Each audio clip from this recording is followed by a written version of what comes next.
All right. This is Gabriel Bacopa here with my new podcast, Collapsology. And here on my show is Robbie Thompson, uh, an off-the-grid specialist. So how you doing? How you doing today, Robbie? Great, thanks, Gabriel. How's your day? Pretty good. Tell me about yourself.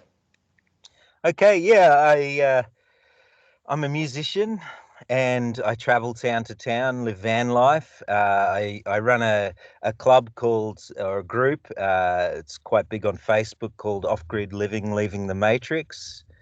And yeah, a bit of my journey's been to be able to thrive and survive more outside the matrix. Obviously, we can never leave the matrix system, but as much as we can, uh, thrive free from government support, having a job, which we call the anagram for job, just over broke. People work all their lives and struggle, and I watched, you know, I observe people, and I see a lot of people struggling through their life for a day that never comes. So saving for when I was looking at vans, I saw an ad for a van, and I rang the guy. I said, it's a good looking van you got there. And he said, oh yeah, it's a real sad story. It's my dad's. He worked all his life so he could, do up this van and live his dream of van life. And as soon as he retired, he got put in a wheelchair, so he couldn't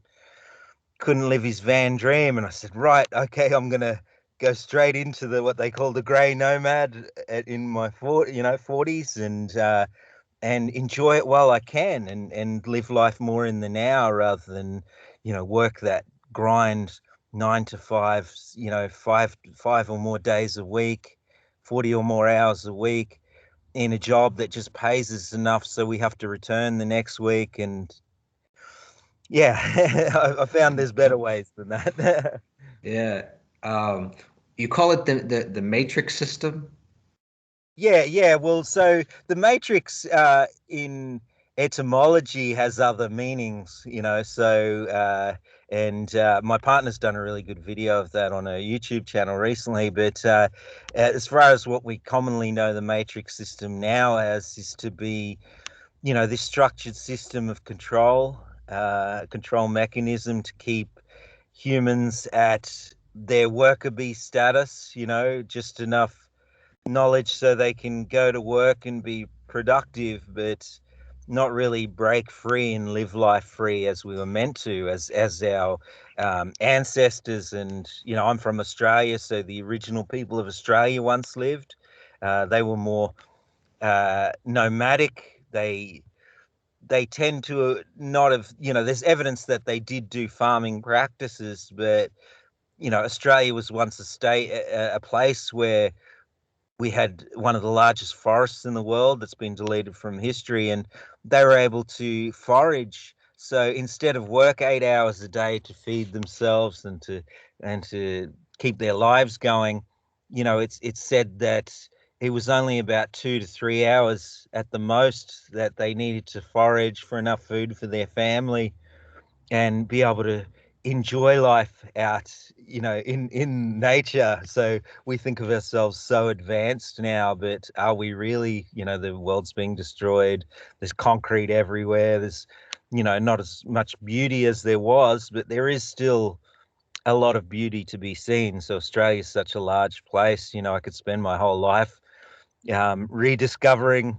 I always say remembering or rediscovering, because we've often been there before in other timelines. The All the beautiful waterfalls, the nature that's out there, and working in a job in a city. It seems like I once heard, I think it was a movie, described New York as one of the first prisons. So if you think about that, they were saying everyone wants to get out of New York, but no one can, right? So they've designed it so these cities, and it's just the same in Australia. Sydney, big cities like that, even Brisbane. Which isn't that big a city, but it's starting to grow, and they're putting up all these towers, and people stay kind of locked in their cells. that they, and it's kind of been found to make a way that we're the keepers of our own prisons now. So we're the wardens that keep ourselves in. So I wanted to change my life and be able to, go town to town, have enough so I could still support my children and still be able to thrive. But I've also found less is more. Our possessions hold us back in life in a lot of ways. Right. Right. Yeah, it almost seems like sometimes that the more civilization, the less freedom. Exactly. Yeah. Yeah. So, do you think that that this matrix system could collapse? It is. We're going through a time where it's a big time of change, and a lot of people are struggling with this. And I always, whenever I'm talking to someone who's still, waking up, but they're still in that maybe a bit of fear-based mentality or anger, which are low vibrations, aren't they? So they keep people held down. We live in a multifaceted world where our thoughts create our reality, and especially our feelings. So I have to remind them to you know not focus on low vibrational thoughts, and to remember the number one thing for us all to remember is we chose to be here at this time. A lot of people say, no, I didn't, but you did on a karmic level. And before this, we all chose to be here at this time to do Mm. something and to learn lessons. And it's a really good time for learning lessons, and also to learn the power of vibration and frequency and how much that affects our reality around us. So many people are coming into this power now. Oh, so when did you start kind of deciding to live this lifestyle away from uh, you know the modern world, or and what was there any specific point that kind of said now I want to leave? Well, I think it was, yeah, back around in 2005, I left my day job. I was working as a wards person for the Royal Children's Hospital. And even though I love being around the kids, I saw, you know, in this is just my views, but I feel that the modern profit equals sickness health model in hospitals and the medical system really turned me off. I saw a lot of kids, in my personal view, passed away from the treatment rather than the diseases they had. And it's funny, they often call alternative healers witch doctors or whatever, alternative healing, even that phrase, when even just say for cancer, for instance, a doctor will cut and burn a cancer out. So who's the witch doctor here, right? So yeah, I was kind of turned off a bit by that, seeing kids that I'd grown to, love and be around, and seeing them often pass away, and it seemed from the treatments, like, chemotherapy. I went in chemotherapy ward, and they're like, that black bag stuff that they're injecting into the kid, if it ever leaks, don't get it on your shoes. And I'm like, why? Oh, it'll burn through your shoes, I was told. And heightens your chance of cancer by 40 times. And why are they injecting this into kids? Oh, Mm-mm. because it kills all cells, so it might kill the cancer cells. And then down my discovery, I found that there's frequencies and vibrations that can aid all diseases, rather than this Mm. invasive, uh, profit equals sickness model that supplying people with drugs that have side effects, so they have to sell more drugs. So that was one step, and then I made myself a promise when I left there. I would never work a day job in my life again. I would never accept government support. Now, I don't judge people who work a day job or government support. It was just personally my own personal promise I needed to make to myself. And by making that promise, I always found a way. Anytime I needed something, it would either be donated to me, or some earth angel or some other force would come to play. So it was like, by making that promise, the world no longer conspired against me, but conspired for me, if you know what I mean. And then at that time, I learned how to buy properties, no money down. So off some American books, actually, some older American books, and a lot of the stuff I had to change to Australia because we didn't have veteran affairs properties and things like that here, like you have in America.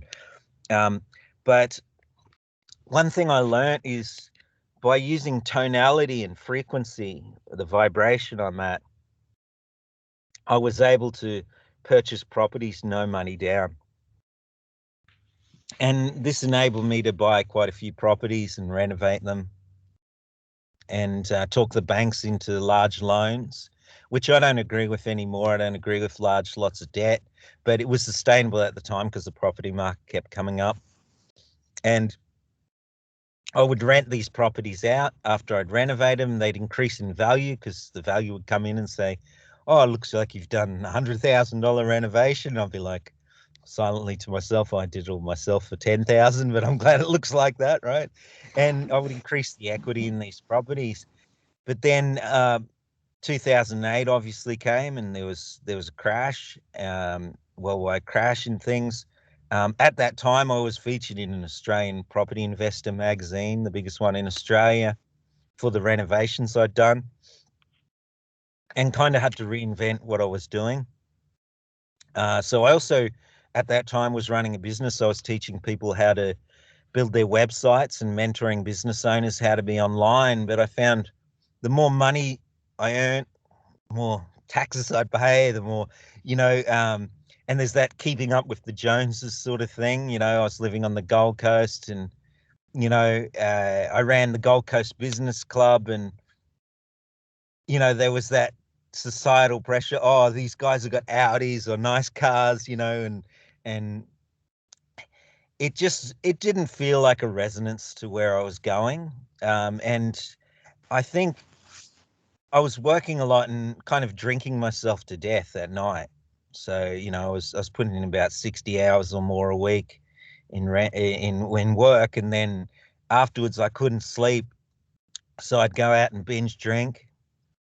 And, that kind of was a big part in why my marriage split up, and rightfully so. I wasn't showing up as I should. I was drinking all the time. And then after my marriage broke up, I got to reassess who I was and really dig down deep. And I fell back in love with music, and got a camper van, and realized I could just play town to town, and people would donate and gift me all sorts of things, not just money, but, often, there'd be people always in the street that would, feel a resonance with the music I was playing.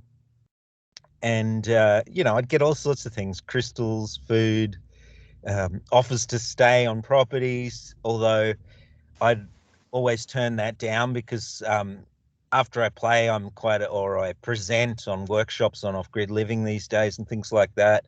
I like to be alone afterwards, so I'd always just go by a river and really do that inner work I needed to do. And I really believe, for a lot of people, there's a time in your life where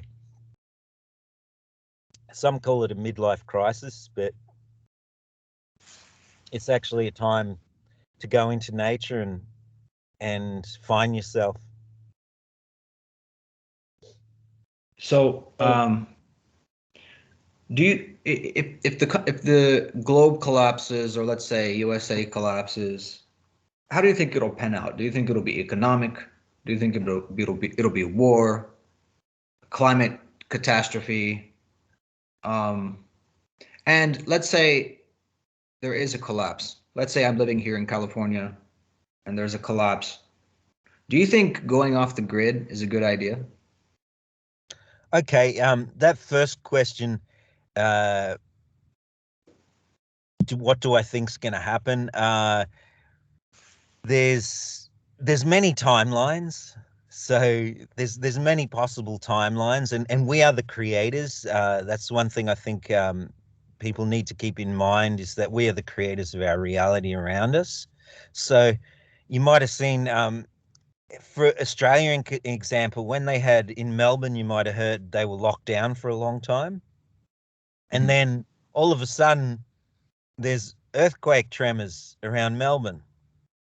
Now, the possibility of that, some are saying it's these underground bases and things getting blown up and child trafficking and that sort of thing. But the resonance I got was that also often these climate changes and these disasters that are seem natural are created by the lower consciousness and the fear of many. So many being locked down, meaning, a million people being locked down or so. You imagine that fear and anger and frustration they're creating. And we're often missing in modern day that we are part of Mother Earth. So our ancient people, like the ancient people of Australia or America, where you are, they lived more like a hive of bees. So they were in harmony with each other. They were connected with each other. They didn't need a mobile phone, did they? Because they had that interconnectedness of the hive. And what we're missing is we still have that, but we don't understand that correctly. So when a lot of people in low vibrational thought and frustration and fear, they're having a ripple effect into nature. And that's why I believe a lot of these natural disasters are caused. So a way to change that timeline is just by you out there, even one person lifting their vibration can lift 1,000 people's vibrations. So there was tests done, I think, in America, I'm pretty sure New York, that you can look up, and they had yogi masters of meditation. And I think it was only about 20 of them got together, and for a certain amount of days, they meditated for peace, and they brought up the consciousness of millions around them, just 20 people, because a higher vibration, a consciousness, and a consciousness of love far outweighs the consciousness of frustration or fear, which is way down there on the scale. So just by a few people starting can lift the consciousness of others. Just as some say the Hopi Indians originally lifted the consciousness of the Garthans when they were in a similar situation, which is something, to look into if you're interested in that stuff. We're of a higher fourth density, higher consciousness, where in fourth density, which a lot of us are coming into, it's a consciousness of love, but from love comes pure manifestation. So you might have heard of the movie Secret that came out, I think, 2008. The Secret, it was about the law of attraction and what you create, your thoughts, things. A lot of people did that the wrong way because they were using their brain and the mind is a polarity instrument. So if you're creating with the mind, you're creating what you want, but you're creating the exact opposite as well. So even a lot of people in The Secret, one of them, had a lot of disasters after he was in that movie, which we won't go into. But the heart, if we can learn to create from the heart, it's not a polarity instrument. It creates from pure love. So it creates what you truly do need, what you truly do want, and doesn't create the exact opposite coming to bite you in the ass later on. So that's. Is this part of what you teach in your is it seminars or classes or outdoor? I think Yes, you have. well, I teach. I teach sound healing courses. I teach vibrational healing as well. But now we're also teaching things like in Australia, we're teaching foraging for food, how to find food in nature. A question came to my mind, which may seem kind of I don't know how to put it. It may seem kind of out there, but if you know, like the stories in the Bible of the flood of Noah, for example, or Sodom and Gomorrah, or one of these other places that were destroyed was some sort of natural catastrophe. Would you connect those stories to this vibrational frequency, that maybe the people back then had a certain vibrational frequency?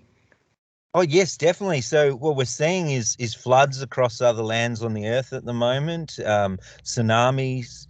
Yeah, I believe in some ways some of it could be man-made, and like from or when I say man-made, from forces that try and control us, so it could not technically be human, but can also be partly because of our low vibration that a lot of people are sitting at the moment, are sitting at a place of fear, anger, and frustration, which will definitely have a ripple effect. So um, to answer your question, moving forward, it was to do with going off grid, wasn't it?